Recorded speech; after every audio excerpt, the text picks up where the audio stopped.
So today we will start with the next lecture. So as far as the last lecture is concerned, so we have started with the three cases, right? The first case we have understand is what the overtime system, right? The first case I have explained is overtime system, that is zeta should be greater than 1. Second case we have understand what critically damped system, right? Critically damped system. This is the second case we have understand that zeta's value is exactly equal to the 1. This value is called as a critical value of the damping system, right? So this is what we have seen over there.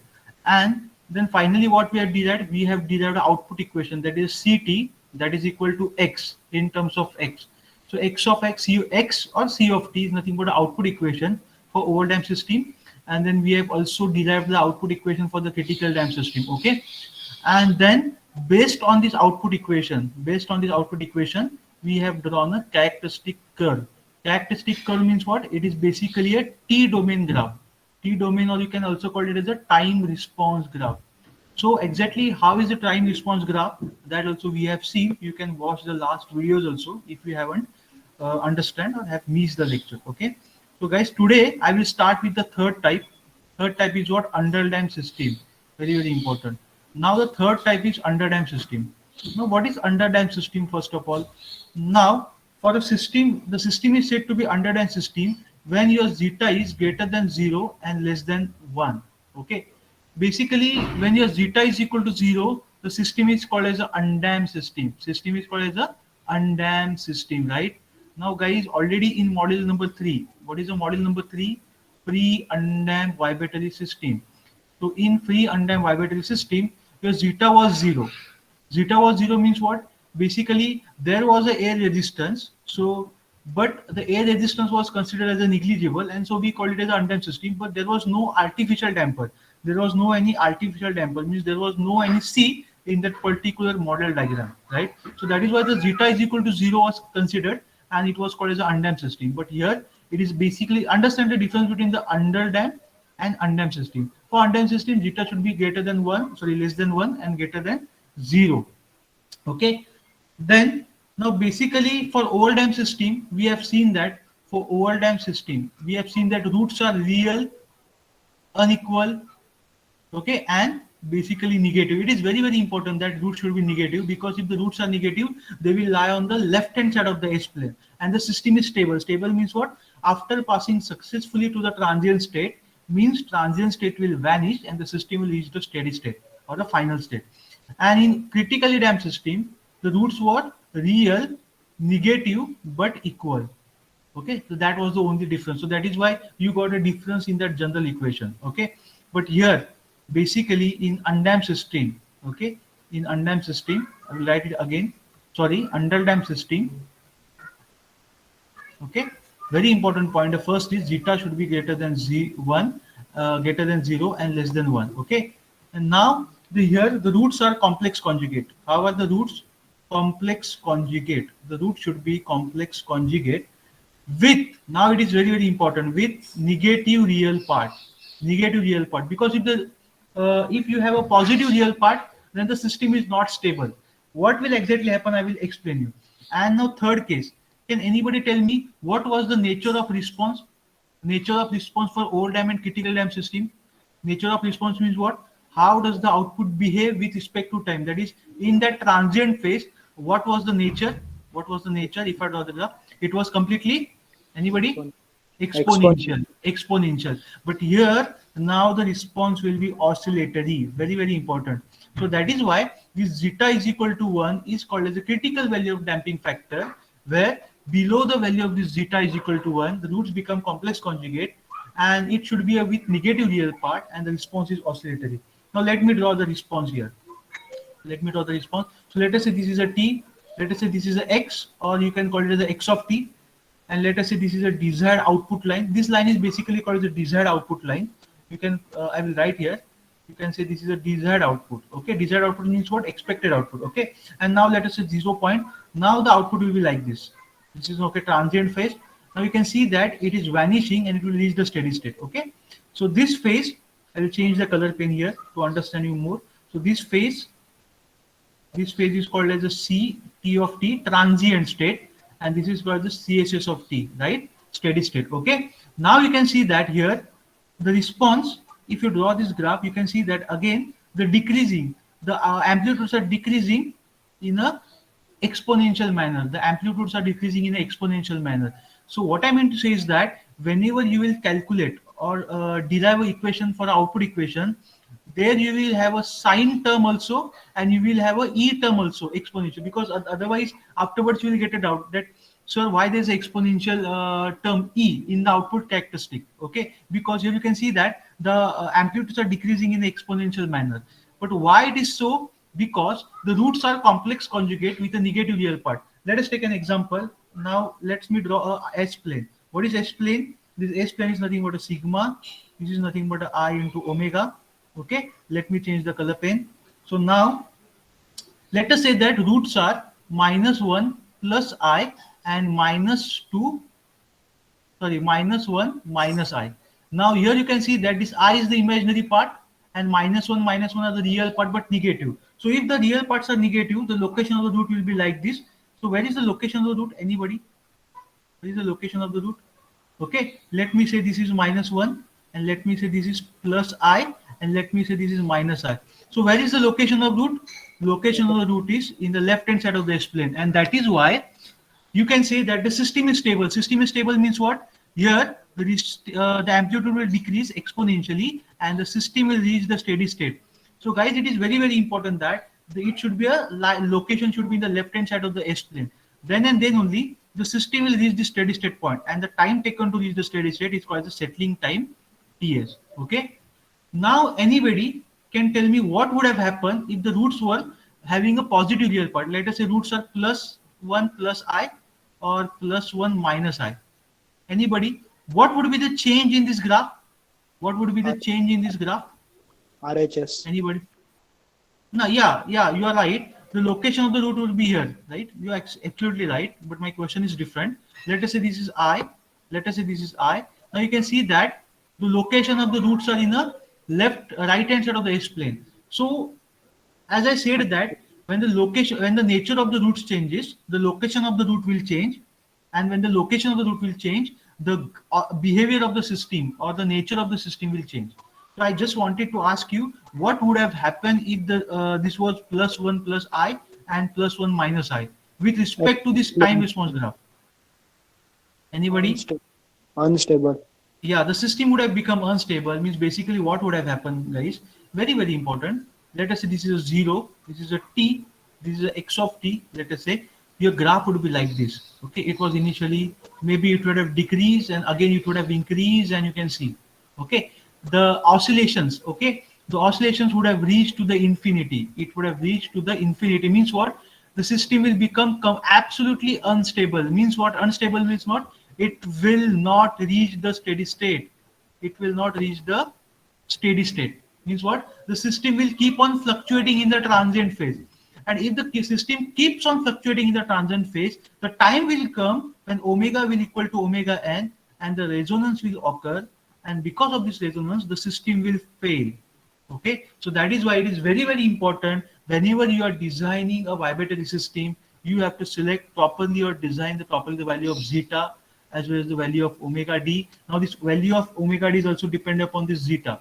I will derive this later on. Okay, so I hope it is clear to all of you. So this is all about the underdamped system. Okay, is it clear? Chalo. So this is case number 3. So now I have already explained you. Now the roots. Now already we have derived this in the last lecture. So what are the roots? Basically this is a second order system. So roots are s1 comma 2 is equal to minus zeta omega n plus minus square root of zeta square minus 1 into omega n. So this is what the roots which we have already derived. Okay, now let us say what happens. Now basically we know that zeta is greater than 1. Zeta is less than 1. Now if zeta is less than 1, what would have happened? Imagine that here you are putting the value of zeta, let us say 0.6. So this term zeta square minus 1 will be negative, right? This term zeta square minus will be negative. Why it is negative? Because this zeta square minus 1 is value of zeta is less than 1, na? Because the nature is underdamped system. So that is why this term would have become negative. Okay, but zeta cannot be negative. Try to understand. Damping is never negative, na? Damping is never negative. So that is why we have to make slightly modification. So what is a modification? Very simple modification. Zeta square minus 1 is negative. Okay. So if zeta square minus 1 is negative, then 1 minus zeta square will be positive. So I have to change this. So how can I write this? So I can write zeta square minus 1 is equal to minus 1. Sorry, minus sign. I can write this minus 1 into zeta square. I can write like this. Okay. Minus 1 of minus of zeta square bracket square. So this would have become same now, minus 1 plus zeta square. So that is equal to zeta square minus 1. So I can write like this. Okay. So I'm just changing that. So I'm just changing that. So what I can write, zeta square minus 1 is equal to minus 1 into 1 minus zeta square. Now guys, can anybody tell me what is I square? I square is equal to -1. minus 1. Okay. So what is minus 1 here? Sorry, what is minus 1 here? Root, right? So I will get zeta square minus 1, okay, is equal to I square into 1 minus zeta square, right? Now, but basically, what is the term here? Here term is zeta square minus 1, okay? So square root of zeta square minus 1 will become I into square root of 1 minus zeta square. So basically, guys, this is my final equation. So I'm happy over here, okay? So this indicates happiness. Okay, so why I'm happy over here?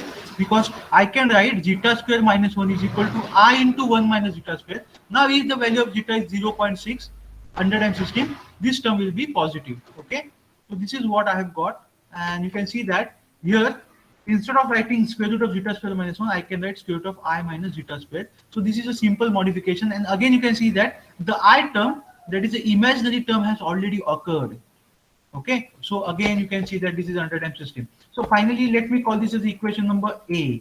Okay, so now what are the roots? What are the roots? The roots are nothing but S1 is equal to minus zeta plus minus. So here I have replaced this term for zeta square minus 1.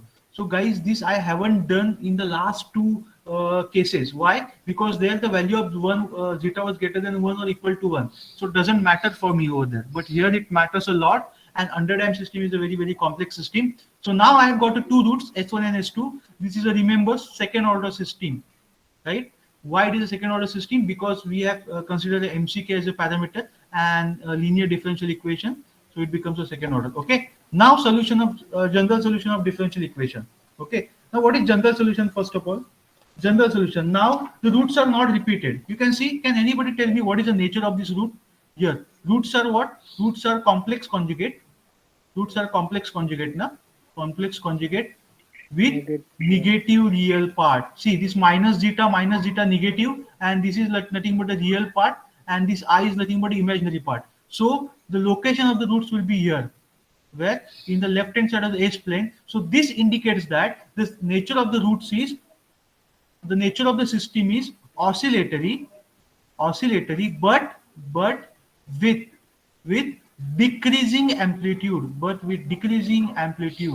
very, very important, decreasing amplitude, and that too in exponential nature, So guys, in the final equation you will have both the terms, sine as well as E term, and E should be negative or positive. E should be negative, because E raised to negative indicates the roots will reach to the steady state, sorry, the system will reach the steady state. So this connection you have to understand properly. I hope it is clear. Okay. So let me write down the general equation. General equation is very, very simple. X is equal to E into S1 of t plus B into E raised to S2 of t. Right. This is the general general equation. Now what is S1? This is S1. This is S2. Put here. Put in the equation. We will solve this equation. So general solution of differential equation is, so putting E raised to minus zeta plus I into square root of 1 minus zeta square. So here E raised to zeta minus omega nt can be removed common. So now it becomes A into E raised to this AI 1 minus square root of omega nt plus B into this, where A and B are called as arbitrary constants. Okay.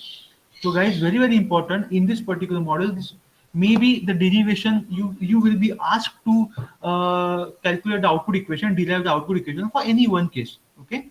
So that is why. Okay. Now, basically, you should understand that here omega d. Now here this relation of omega d. Basically, I have told you that I will tell you what is the relation between the omega d and omega n. So try to understand that this omega d is always equal to omega n into square root of 1 minus zeta square. Okay. So I will not go into the detailed derivation of this equation. Not needed. You just remember omega d means what? Natural frequency of damp oscillation. Omega n is nothing but a natural frequency of free vibration. You can call it as a natural frequency, you can call it as a damp. So I have already told that first is omega, then omega n, then omega d, then will come omega p, maybe omega c. Okay, so these are nothing but a different frequencies what we have to understand. Okay, that frequency is very, very important in all terms. So now I will put here, so what is omega d? Omega n into square root of 1 minus zeta square, right? So x is equal to minus zeta into omega nt. X is equal to minus zeta into omega nt square a into e raised to I omega d. So what I have done, guys, I have put this omega d is equal to omega into 1 minus square root of, okay. So this is what we have. So this is what, so sorry, I got this final equation number 12. Okay, is it clear how I've got this final equation number 12? Now applying Euler's theorem, now basically final output equation means what, I have to find out x is equal to something.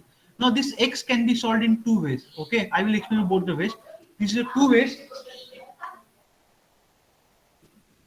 Two ways.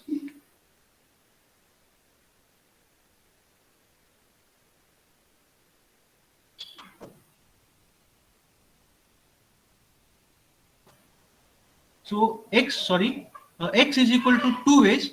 So what are the two ways? How will you solve this x? So basically you have to solve this equation number 12. So first of all, you can apply the Euler's theorem to the equation number 12. Now I will not go into the detail what is Euler's theorem. You can Google it and you will got what is Euler's theorem. So as according to the Euler's theorem, this equation can be written as, means what? No, you can write this equation as x is equal to x. Now what is x here? Capital X and phi. Now you have got these two arbitrary constants. Basically x and phi, these are two arbitrary constants. Okay, so what is x? X is equal to capital X into e raised to minus zeta omega nt sine omega d t plus phi. Sine omega dt, omega d plus phi. Basically it will be here omega dt. Okay, sorry, sine omega d t plus phi. This is the equation what you are getting, and x and phi are nothing but the arbitrary constants which you can determine from the initial conditions. Okay, so you can call this as a pre-final equation for the or you can call it as pre-final output equation for the underdamped system. And while solving the problems, most of the time I will be using this equation. Which equation? X is equal to capital X. Now you can see there is a term e, so means what? The output will remain. You can see this will be the output will remain like this. Okay, the system will reach to the steady state, and out here this indicates this indicates e raised to minus zeta into omega n, and this sine wave indicates the sine omega dt plus phi. Okay, now this equation number 2 you can analyze further also if you need it, but in exam I will suggest you that if you are solving this x is equal to, if you are arriving at equation number 13 and leaving, you will get a full marks, no issues, but you can further solve it also. Okay, let me say. So also we can analyze equation number 12 further in the following form. Now we know that e raised to ix is equal to cos x plus I sin x, right? And e raised to minus ix is equal to cos x minus I sin x. Okay, so these are nothing but the two. Now guys, you might be wondering that we are using a lot of mathematical terms, but mechanical vibration or dynamics of pressure is about you can say the application of mathematical analysis only. Okay, so that is why we have to use a lot of mathematical terms. So e raised to ix is equal to cos x plus I sin x. Okay, now guys, what you will do here? What you will do this? Okay, here you have a is equal to e raised to I into omega d, means what? E raised to I into x. E raised to I into x plus here you have a into e raised to x, so you have b have minus I into x. Okay, so this e raised to minus ix, x is what? Omega dt. What is x? Omega dt, and I is as it is. So here you can modify this equation. I am just trying to bring the more analysis into the equation. Okay, so now we modify the equation. What will happen? E raised to minus zeta omega nt is a at is it. So cos x plus I sin x means what? This is x term. So cos omega dt plus I sin omega dt plus cos omega dt minus I sin omega dt. Right? Is it okay? I have got this term. Now open up the brackets. So a into cos omega d plus a into I sin omega d plus b into cos omega d plus b into I sin omega d. See how I am solving? I am showing you step-by-step procedure. Okay. So now here what you will get? You can see that this a is common. So a is common. Sorry, not a common here. Cos omega dt and cos omega dt is common. So you are getting a plus b cos omega dt plus I into a minus b sin omega dt.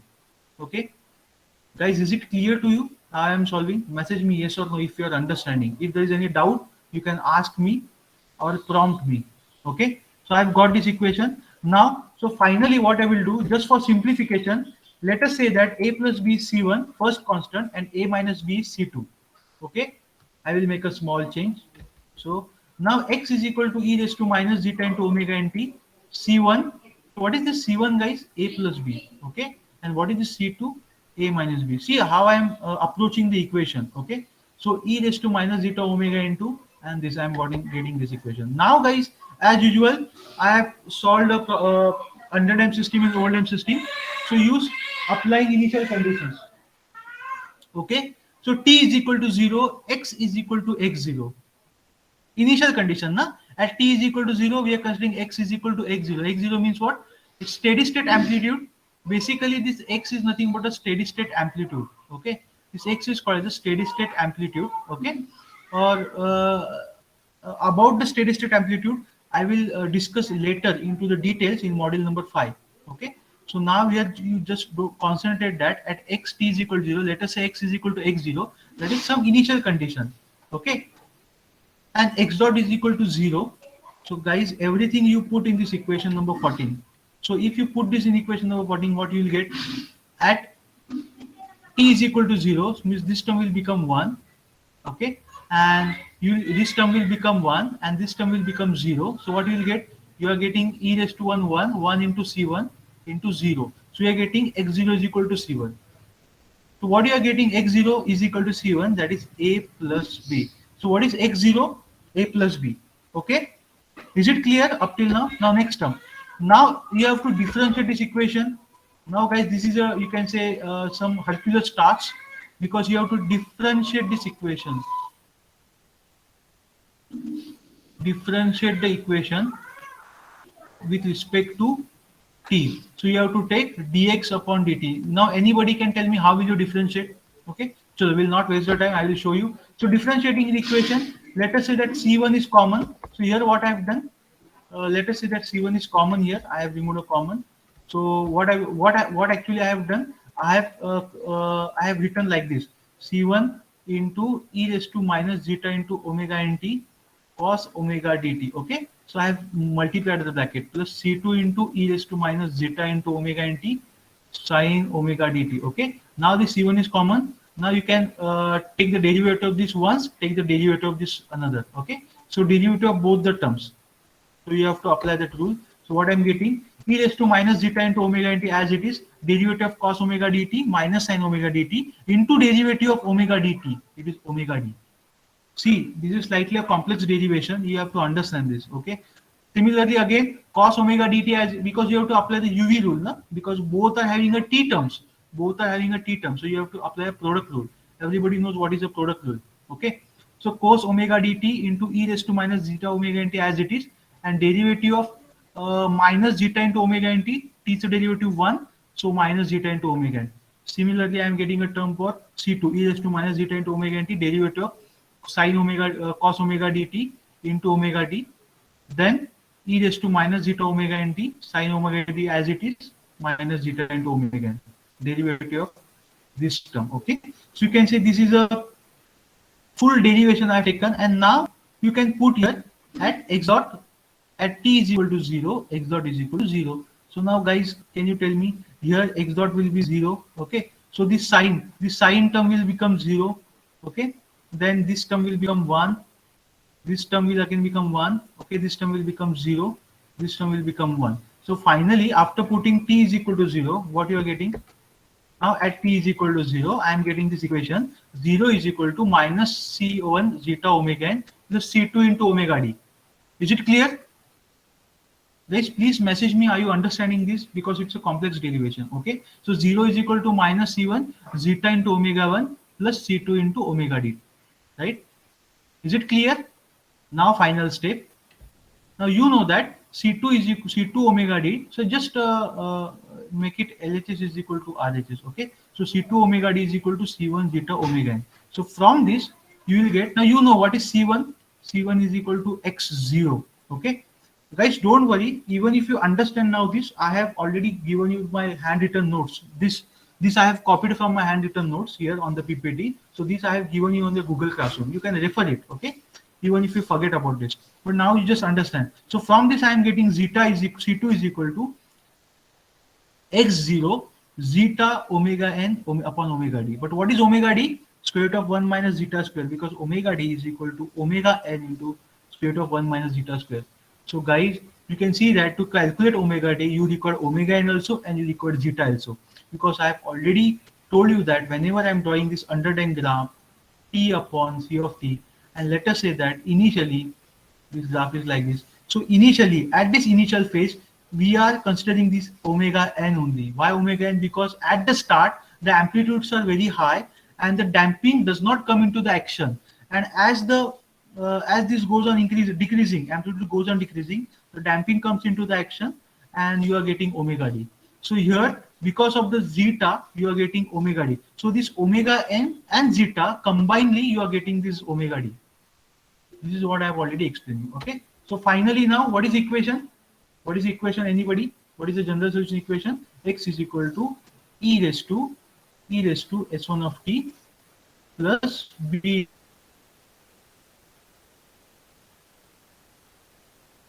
into e raised to s2 of t.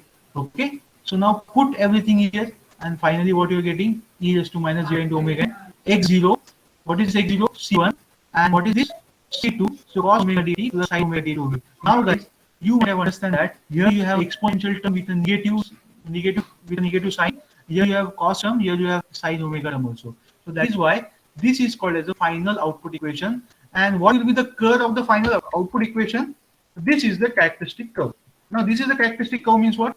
You can see this is the characteristic curve. This indicates, you can see, if I draw like this, this indicates the exponential term.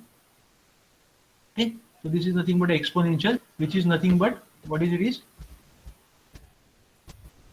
It indicates e raised to minus zeta into omega and d, and this indicates sine term, sine and cos term. Okay, so this is how you're getting. You can see that, let us say x1 is the initial amplitude, second amplitude, third amplitude, fourth amplitude. You can see that the amplitude goes on decreasing.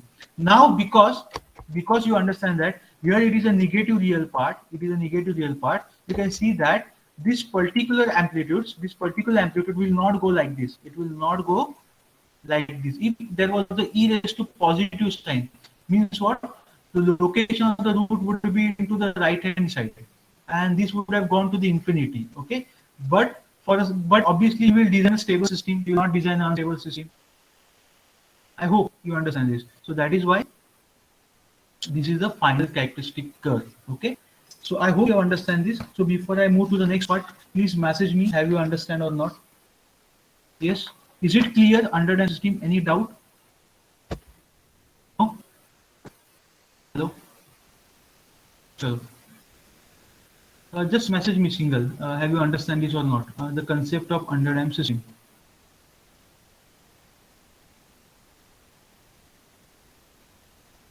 Hello, am I audible? Anybody? Okay.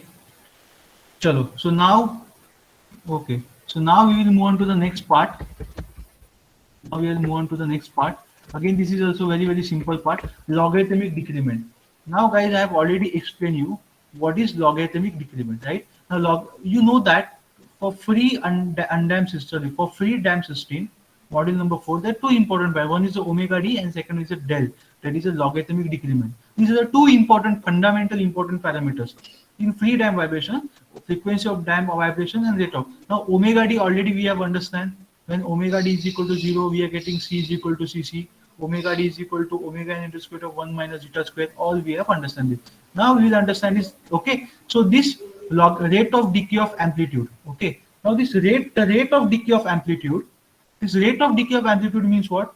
I will explain in the next figure. This rate of decay of amplitude is measured by a parameter called as a logarithmic decrement. Means what? If you want to measure the rate of decay of amplitude, because you know na, the settling time should be less.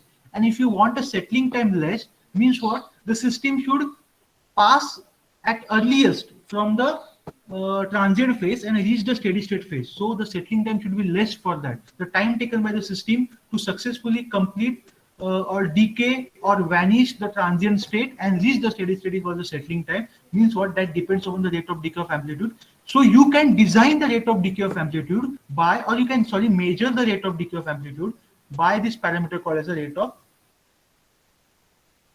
sorry, by logarithmic decrement. Okay, so the rate of decay of amplitude is measured by a parameter known as logarithmic decrement. So larger the damping, greater will be the rate of decay. So so as you go on increasing the zeta, the means what, the damping factor, the greater will be the rate of decay. But you know that you cannot increase the zeta at certain limit. You know that as the zeta goes on increasing 1, 2, 3, 4, what will happen? The system becomes over damped. Over damped means what? There is more and more resistance to motion. Means what? The system becomes sluggish, and it will take again infinite time to reach the steady state. So that is why you cannot.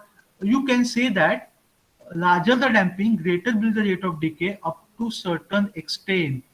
Up to certain extent. Okay, is it clear what is logarithmic decrement? Now, okay, theoretically you have understand. So now we'll understand the mathematical definition. So logarithmic decrement is defined as the natural logarithm of ratio of any two successive amplitude on the same side of the mean position.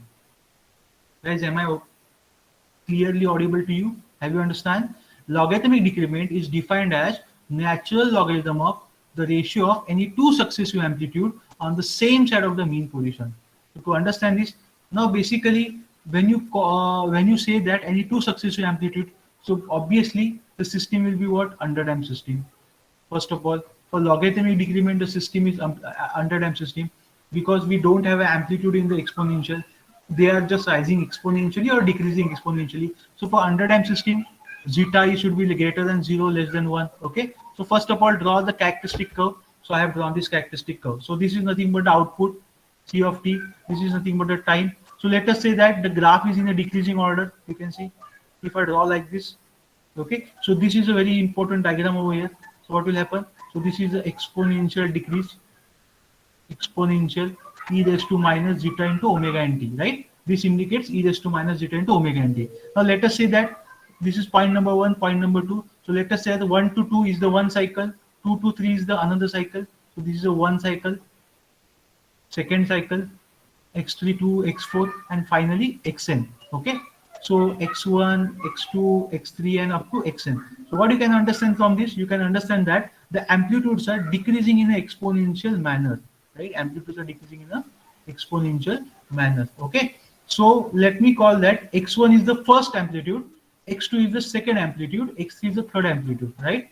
On the same side of the mean position. Mean position means what? This is a mean position, na? Mean or equilibrium position. So x1 and x2. So what is the definition now, guys? What is the definition? It is defined as the natural. So I can say that del is equal to natural logarithm. What is natural logarithm? Ln upon ratio of any two successive amplitude. Means what? X1 upon x2. Okay. Now, guys, you try to understand that this ratio is always constant. And guys, first of all, you might have understand whatever I am explaining you is based for the viscous damping only. Okay. So whatever now I have explained you, critical damp, under damp, this is all the comes under the viscous damping. For Coulomb's damping, the theory will change because it is nothing but the frictional damping, the damping between the two dry mating surfaces. Here, the system is vibrating into the oil medium. The oil, gas, or water medium is used to damp the vibrations. Like you can take an example of a suspension system or shock absorber. Shock absorber is nothing but a combination of damper and a spring not alone. Okay. So that is also important point. So yeah. So now let us say TP. TP means what? Time taken to complete one cycle. That is nothing but a time period. Okay. So this we have taken. So now as per definition, del is equal to ln upon x1 upon x2, which is equal to ln upon x3 upon x2 upon x3. You can write ln is equal to del is equal to ln upon x3 upon x4, x5 upon x4 upon x5. So this will go on changing, and this ratio is always constant. This ratio should be always constant. Means what? If you are taking del is equal to ln of x1 upon x2, it should be equal to, theoretically, practically there will be some difference. Practically there will be some. See, I am going to. You might have watched the two videos of a NI LabVIEW. So there I have used this logarithmic decrement concept only. So in experiment number 7, practically we'll be calculating this logarithmic decrement, because if you can calculate this del, you can calculate the zeta. From zeta you will understand the type of the system. From type of the system you will understand the roots, and you can change the nature of root to change the parameter. You can change the parameter and you can change the root, you can change the location also.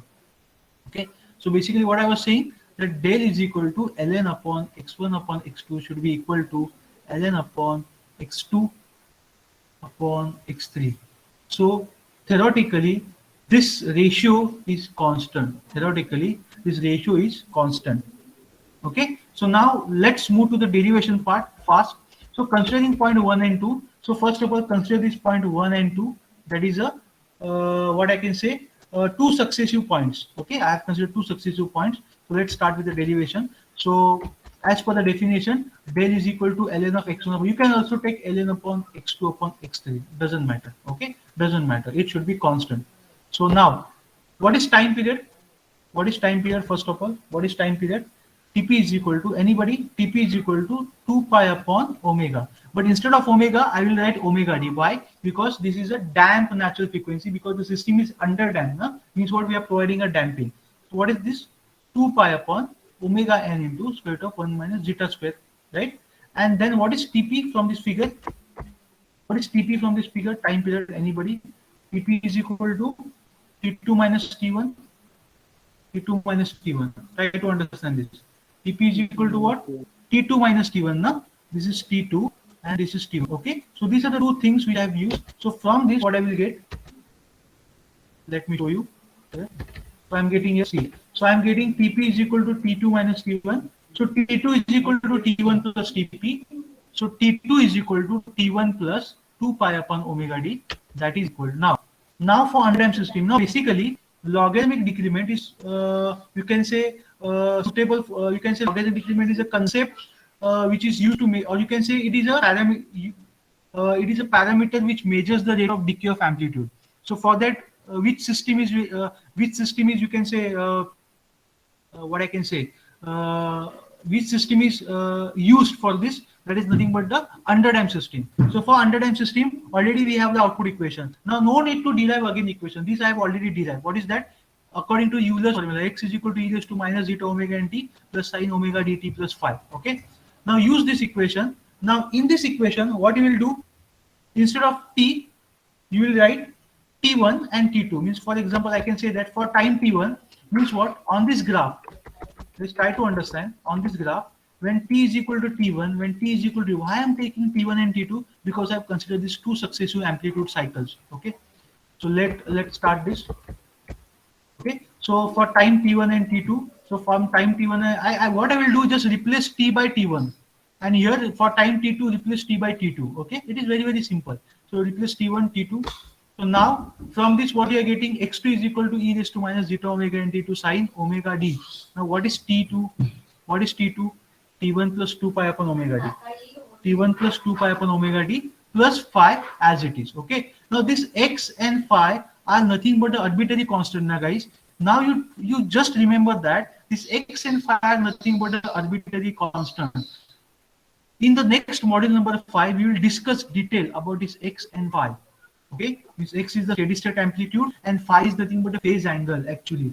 But to understand that, you have to move to the force vibration concept. But here now they are just considered as an arbitrary constant only. Okay, so now here you put everything. So what you are getting, x is equal to e raised to minus zeta into omega n t2 sine omega d t1. Now you know that this omega d t1 plus this omega d will cancel. So 2 pi plus 5. Now guys, anybody tell me what is this 2 pi? 2 pi means 180. So 180 plus 5. So what are you getting? Sine 180 plus 5 means what? I am getting this.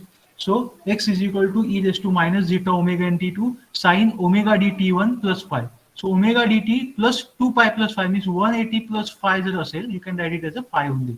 So now I am getting these two equations, very important. Equation number 5 and equation number 2. Now what is del? Del is nothing but the ln of x1 upon x2. So now you will take the ratio of this equation number 3 and equation number 5. Means what? Divide equation number 5 by equation number 3. So you take this x1 upon x2. So after modification, what I am getting, see. So now you can see now this terms will get cancelled. This is T1. Uh, this will also get cancelled, right? So this will also get cancelled. So what will remain? Sorry, very sorry. This will not get cancelled. This term will get cancelled. Sin omega dt T1 plus phi. Okay, these two terms will get cancelled because here it is T2 now. It is T1. So this term will not get cancelled.